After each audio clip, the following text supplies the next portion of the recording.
And the qualities you are going to need are, firstly, is she good with money? I know this is the dreaded M word again, and it seems to be like a social no-no or pariah, some dirty M word, money. But we need to deal with it because it is the cause of so many arguments and divorces. Believe me, it is a statistic. Because if she is not good with money, not only will you need to take control of and manage the finances, but there will likely to be little, if any, savings left while you keep working hard to bring the money in. It will be like no matter how much you pour into your pocket, if it's got a hole in it, your pocket is never going to be full. So just like this, if your life partner has no money skills, no matter how much you earn, there's not going to be any left over. Then how would you feel? And then men complain. But you did not check her first before you married her whether or not she was good with money. Then how can you expect her to be good with money? Yeah? Okay. Then can she cook? Okay, this seems so archaic, like expecting a woman to cook. But if she can't cook, then you're going to have to do it yourself when you come home from work or accept a life of takeaways and sandwiches. And such a bad diet over the long term is going to undoubtedly affect your health. Okay. I mean, people that sell food are not there to sell nutrition. They're there to sell what tastes good so you can come back and buy more. Remember that. And I think it's really sad now, especially feminists and all these women that listen to all the vitriol and all the sayings from feminists that you should not cook or do anything, don't be a slave. And it seems that now women take it as almost like a badge of honor that they can't cook, proving their worth because they can't cook. I just don't do these meaningless, valueless things like cooking. I'm worth more than that. You know, more than just a cook. I can do more than that. Well, the reality is someone's got to do it. Okay? If no one does it, who's going to do it? Or it's a life of takeaways, which is over the long term is not good for you. Okay? All right. Next trait. Is she unselfish? You see, when in a marriage, you need to think of others and prioritize others over yourself for at least certain things. You know, be it for a spouse or especially children. As you're not going to be alone, but you're going to be connected with others. So if she is selfish, then she's only going to think of herself. Then how would you feel continually having things only go one way and that's to her way?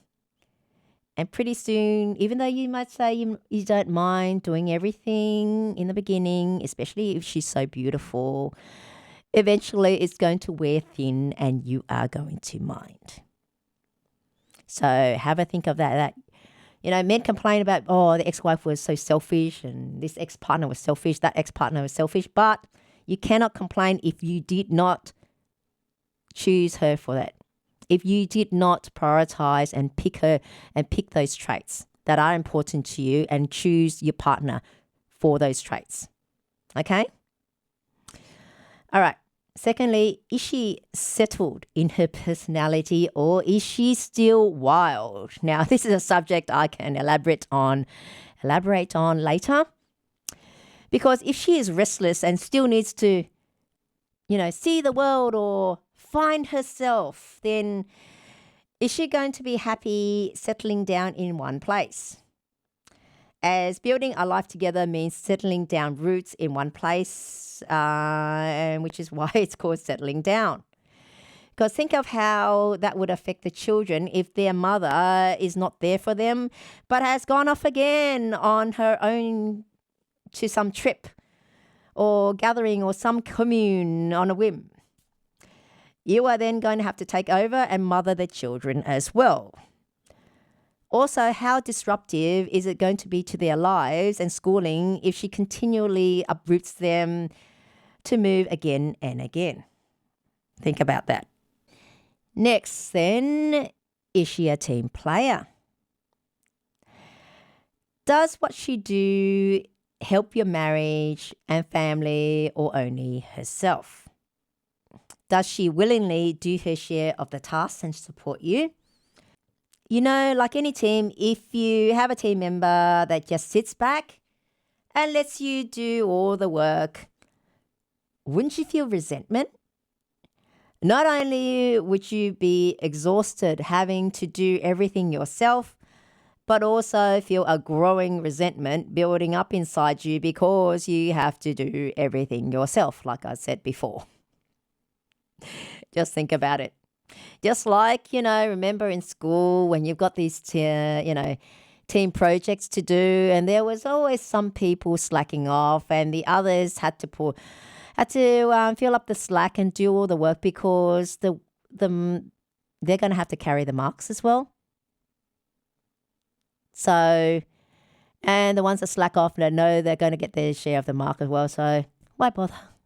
Why put the effort in? That sort of thing. And you look at them and feel absolute resentment. Yeah? Same sort of thing. Lastly, can she earn money? Now, this one seems like being materialistic. Again, the M word. However, in this day and age, unfortunately, you cannot get by with just one income and actually need to, unless one person earns a lot of money, then the other partner does not need to work. However, they still need to be able to do something, manage that money then it all goes down. So she would still need money skills. Because even if you earn enough that she doesn't have to work, okay, this is another thing. What if something happens to you and you can't?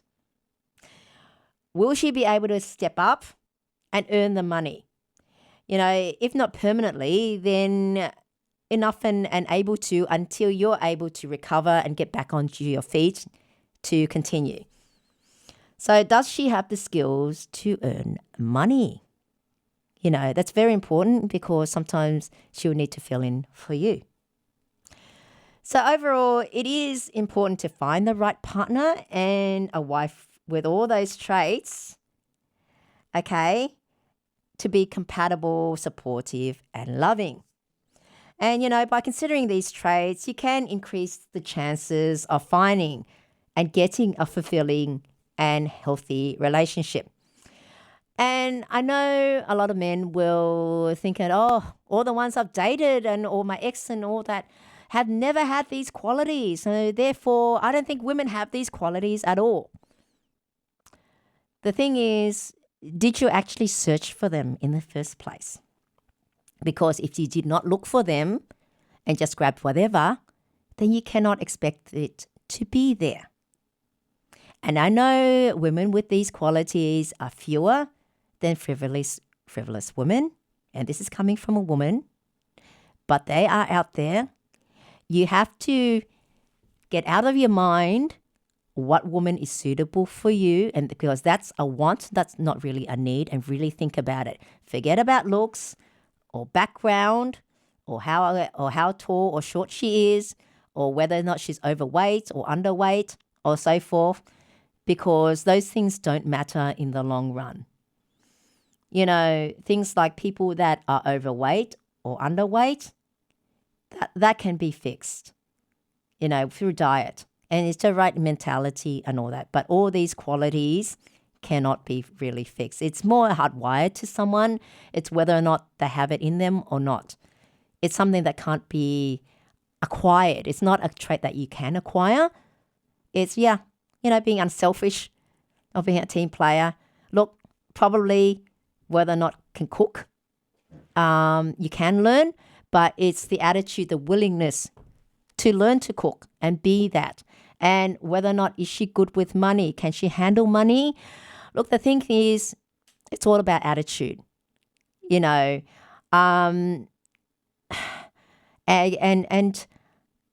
courses can be attended. That's simple, doing a course in finance, doing a course in taxation or bookkeeping course. Those sorts of things, that can be easily done. It's the mentality and the attitude. As long as she's got that and she's willing to do that, then she can do the course. It's no good putting someone through the courses without that right attitude. Like I know someone that's been a bookkeeper for 30 years, good at her job, being a good bookkeeper, but what does she spend her skills doing? Is to budget to make sure that she's able to go on a certain amount of holidays every year. Okay? So it's not about whether or not they're a bookkeeper or an accountant, they should be good with money. No, it doesn't work that way. It means they can deal with it. But how they direct those finances are different. It all comes down to attitude. And I know plenty of women that have the right attitude but blocked by knowledge, that they can only go so far. So that sort of thing, they can do the courses, no problem. Okay? But the most important is finding the right attitude. So for men, get it out of your mind that what you've always gone for is what's right for you, because look at it this way. You can't keep going back to the same thing and expect a different result. It doesn't happen. Okay? You need to take and consider all these traits in mind.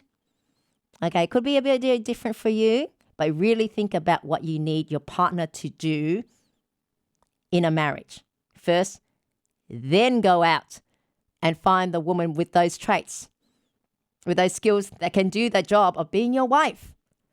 Because just think, just like you're an employer and you've got a business and you've got a great employee that handle everything, that add value to your business even, maybe even go be above what's expected of them.